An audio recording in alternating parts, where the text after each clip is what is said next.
వ్యవసాయ రంగం విజయం ఎట్లా ఉంది సార్? అంటే అక్కడ వ్యవసాయ రంగం కూడా కొంత ఆధారపడేటువంటి చాలా మంది ఉన్నారు కొంత. ఎక్కువ మంది. దాని మీద ఎట్లా ఉంది మీ విజన్? అక్కడ ఏంటంటే చాలా మంచి అక్కడ షుగర్ కేన్, చెరుకు పండిస్తారు మేజర్. మీకు తెలుసు కదా, Anakapalli is known for jaggery, బెల్లం. చెరుకు పండిస్తారు, ఎక్కువ చెరుకు. తర్వాత తమలపాకులు, వరి. ఈ మధ్య ఏమైందంటే ఈ చెరుకు షుగర్ ఇండస్ట్రీస్ ఏటికొప్పాక, లేకపోతే మన ఈ గోవాడ, మన తుంపాల, అక్కడ షుగర్ ఫ్యాక్టరీస్ అని సిక్కై మూసారు. దానివల్ల చెరుకు విస్తీర్ణం జరిగింది. చెరుకు అనేది అనాదిగా ఏంటంటే పంటలు ఒక ప్రాంతంలో పట్టడానికి ఒక రీజన్ ఉంటుంది. ఇప్పుడు సముద్ర తీరం కాబట్టి ఈ తుఫాన్లు లేకపోతే ఈ గాలులు తట్టుకొని చెరుకు కొంచెం బలంగా ఉంటుంది. తక్కువ పెట్టుబడి, ఒకసారి వేస్తే 2-3 ఏళ్ళు తీయచ్చు రీప్. అందువల్ల ఆ చెరుకు మంచి కమర్షియల్ క్రాప్ లాగా బాగుంటుంది. ఎప్పుడైతే ఇండస్ట్రీస్ దెబ్బతిన్నాయో పాపం చెరుకు విస్తీర్ణం తగ్గిపోయింది. కాకపోతే కొంతమంది బెల్లం తయారు చేయటం, బెల్లం ఇండియాలో 2nd or 3rd market Anakapalli. ఫస్ట్ది ముర్షిదాబాద్, ముజఫర్ నగర్ ఏదో ఉంది నార్త్ ఇండియాలో. 2nd లాతూరు, 3rd ఇది. 2nd or 3rd చాలా పెద్ద మార్కెట్. అందులో మంచి కోల్డ్ స్టోరేజ్ ఉంది. నాగ జగదీష్ గారు అని తెలుగుదేశం జిల్లా అధ్యక్షులు, వారిదే ఒక మంచి కోల్డ్ స్టోరేజ్ ఉంది. పాపం రైతులు వచ్చి అక్కడ చేసుకుని ఉంటారు. మళ్ళీ రిటైల్ రోడ్ల మీద కూడా బెల్లం అంచులు అక్కడక్కడ అమ్మేస్తుంటారు.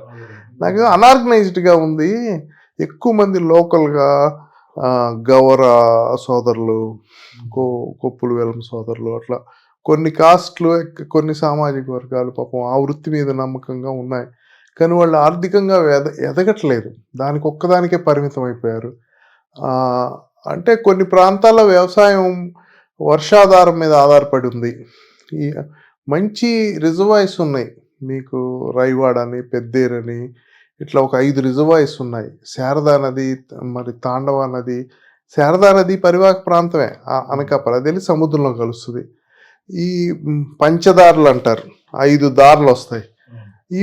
ఇవన్నీ ఉన్నాయి అక్కడ. వాటర్ సోర్స్ బాగుంది, పుష్కలంగా ఉంది. దాన్ని సరిగ్గా వినియోగించుకొని రైతులకి వాటర్ అందించగలిగి, అదిను రైతులు ఏంటంటే ఇంకా ట్రెడిషనల్ కాదు, ఈ పెస్టిసైడ్స్ ఎక్కువ వాడటం, ఫర్టిలైజర్స్ ఎక్కువ వాడటం. దానికన్నా నేను సేంద్రీయ వ్యవసాయం చేయాలి, వానపాములు, వర్మీ కంపోస్ట్ లాంటిది.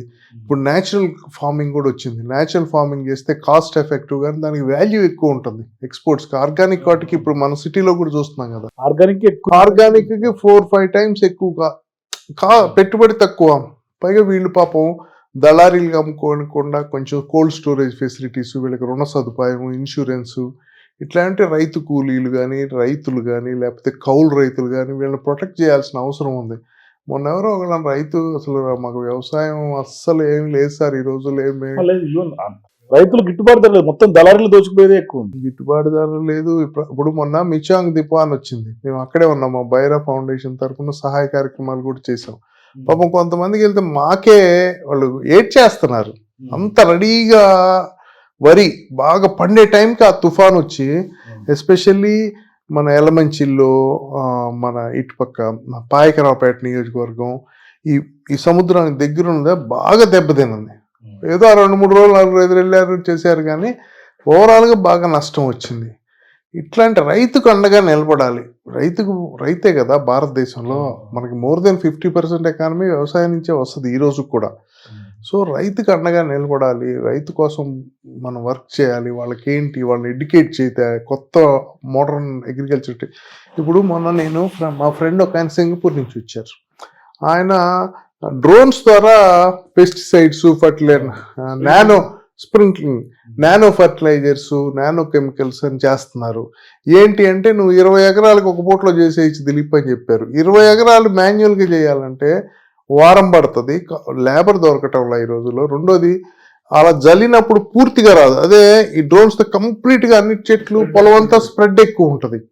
ఇట్లాంటి టెక్నాలజీస్, అలాగే సీడ్స్లో మంచి సీడ్స్, హై ప్రొడక్టివ్ సీడ్స్, మనకి inter cropping, commercial crops like ఇది కదా మన అదేమంటారు పామ్ ఆయిల్, కోకో, ఇట్లాంటివి వేస్తే, రైతులకి అలవాటు చేస్తే తోట పంటలు, అదనపు ఆదాయం, అంతర పంటలు కూడా కొంచెం డెవలప్ తీసుకురావాలి. అదే కాదు, పశువులు, పాడిని ఇంప్రూవ్ చేయాలి. పాడికి కొంచెం తక్కువగా అనిపించింది నాకు.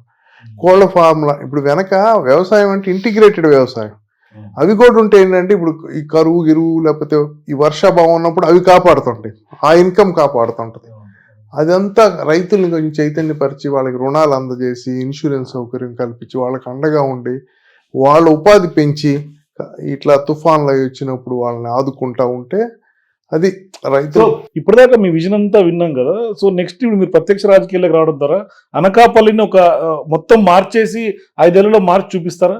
అలా అని చెప్పలేం కానీ ఖచ్చితంగా ప్రయత్నం సిన్సియర్గా ఇందాక అనుకున్నాం కదా, మన యద్భావం తత్వ సంకల్పం అయితే ఉంది. నా శక్తి పెంచలే నేను రాజకీయాల్లోకి రావాలని అనుకుంది ఏంటంటే ఈ స్టేట్ కోసం నిలబడాలి, ప్రజల కోసం నిలబడాలి.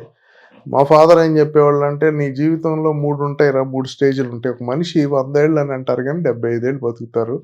ఫస్ట్ 25 ఇయర్స్ విద్య, సెకండ్ 25 ఇయర్స్ విత్తం, డబ్బులు సంపాదించడం, ఫ్యామిలీ పిల్లలు ఇల్లు ఏర్పరచుకోవటం, స్థిమితి పట్టడం. థర్డ్ 25 ఇయర్స్ విత్తరణ, విద్య విత్తమం విత్తరణ అని మా ఫాదర్ చెప్పారు. అంటే 50 ఇయర్స్, నాకు ఇప్పుడు 50 వచ్చినాయి, 50 ఇయర్స్ నుంచి you have to pay back to society అని చెప్పేవారు మా ఫాదర్. So giving back. నేను అంతేగాని నేను ఏదో రాజకీయాల్లో పదవి కోసం లేకుంటే డబ్బులు సంపాదించుకోవడం వ్యాపారం కోసం కాదు. ఏదన్నా రియల్గా నేను పుట్టిన ప్రాంతం, ఆ ప్రాంతానికి ఏదో ఒకటి చేయాలి. ఈరోజు రాష్ట్రం క్రైసిస్లో ఉంది, పార్లమెంట్లో గట్టిగా మాట్లాడేవాళ్ళు లేరు, సబ్జెక్ట్ ఉన్నవాళ్ళు తక్కువ మంది ఉంటున్నారు, సెల్ఫ్ ఇంట్రెస్ట్ ఉంటుంది ఎక్కువ. గట్టిగా ప్రజల పక్షాన అండగా ఉండి పోరాడేవాళ్ళు ఉండాలి.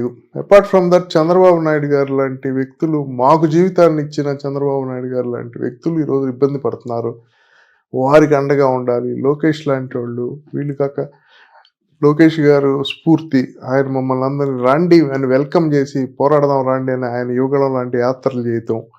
పవన్ కళ్యాణ్ గారు ఎంత మంచి వ్యక్తి, సమాజం ప్రజలకు కష్టం ఉందంటే ఏం చూసుకోడు తన స్వార్థం, ఆయన్ని ఇబ్బంది పెడుతున్నారు, ఆయన ఎట్లా పడితే అట్లా మాట్లాడుతున్నారు. వీళ్ళందరూ స్ఫూర్తి. సో ఇప్పుడు జనసేన టీడీపీ కలిసి ఎన్నికలకి వెళ్ళే ఎజెండాగా ముందుకు వెళ్తున్నారు. సో దాని ప్రభావం ఈ ఎన్నికల్లో ఏ విధంగా ఉండే అవకాశం ఉంది సార్? చాలా బలంగా ఉంటుంది, చాలా బలంగా ఉంటుంది. ఎందుకంటే టీడీపీ అనేది ఒక స్ట్రక్చర్డ్ ఆర్గనైజ్డ్ క్యాడర్ ఉన్న పార్టీ. చాలా నేను ఈ మధ్య చూసి చాలా ఆశ్చర్యం వేస్తుంది. చాలా గ్రామ స్థాయి బూత్ స్థాయి వరకు కూడా చక్కగా స్ట్రక్చర్డ్ ఆర్గనైజ్డ్ పార్టీ. జనసేన ఒక యూత్ ఫోర్స్, ఒక బలమైన కొత్తగా ఎమర్జింగ్ ఫోర్స్. ఈ రెండు ఎమర్జ్ అయ్యి, ఈ రెండు కలిసి సినర్జైజ్ అయ్యి ఈరోజు రాష్ట్ర ప్రజల కోసం పోరాటానికి సిద్ధమైనవి, మంచి విజయం సాధిస్తుందని నేను అనుకుంటున్నాను. వై నాట్ 175 అనేది జగన్ నినాదం. అది అసలు చాలా తప్పండి. అది చాలా statement it self irritates me lot. చాలా అహంకారపూరితమైన స్టేట్మెంట్. ఎట్లా వస్తుంది? సరే, అసలు రావాలనే అనుకోకూడదు. ప్రతిపక్షం కూడా ఉండాలి కదా. ప్రతిపక్షం అనేది ఉండాలి. There is a famous saying, power corrupts, absolute power corrupts absolutely అంటారు. ఇప్పుడు అదే జరిగింది. 151 వస్తేనే ఎంతో బాగా చేస్తాడేమో జగన్ అని మేమందరం ఎక్స్పెక్ట్ చేసాం 19లో. Biggest disappointment. స్టేట్ అస్తవ్యస్తం అయిపోయింది, ఇన్ఫ్రాస్ట్రక్చర్, రోడ్లు డెవలప్ లేదు, డెవలప్మెంట్ అనేదే కనపడదు. కానీ యాంటీ ఇన్కమ్మెన్సీ కూడా బాగా పెరిగినట్టుంది 4 ఏళ్లలో, అసలు బీభత్సంగా పెరిగింది. ప్రజలు different sections are not happy. మంచి జరగట్లేదు సమాజానికి యాజ్ ఎ హోల్. మంచి ఏ సెక్షన్కి మంచి జరుగుతుంది చెప్పండి? ఏ సెక్షన్కి అంటే ఇప్పుడు పథకాలు ఇస్తున్నాము పడి ఉంటారు అని ఒక అహంకారపూరిత ఆలోచన తప్పితే రాష్ట్రాన్ని అభివృద్ధి చేద్దాం. ఇదిగో పోలవరం కంప్లీట్ చేస్తే ఒక 14 లక్షల సుమారుగా ఐ థింక్ 14 లక్షల ఎకరాలకి ఇరిగేషన్ వస్తుంది, మంచినీరు వస్తుంది. లేకపోతే ఉత్తరాంధ్ర సుజల స్రవంతి.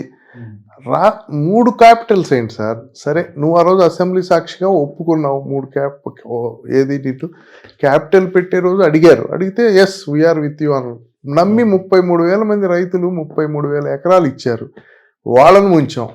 పోనీ నీకు నిజంగా విశాఖపట్నం మీద అంత ప్రేమ ఉంటే మరి ఆ రోజే చెప్పబోయావు అసెంబ్లీలో, విశాఖపట్నంలో పెడదాం, సెకండ్ బిగ్గెస్ట్ సిటీ, విశాఖపట్నం మన పరిపాలన రాజధాని కావాలని ఆ రోజు చెప్పాలి కదా, అసెంబ్లీలో ప్రకటన చేయాలి కదా. నువ్వు కనీసం డిసెంట్ అన్నా సరే, ఏదొచ్చి నువ్వు ఇక్కడ కాదు అక్కడ పెడదాం అని చెప్పుంటే ఈరోజు నీ మాటకి వ్యాలిడిటీ ఉండేది.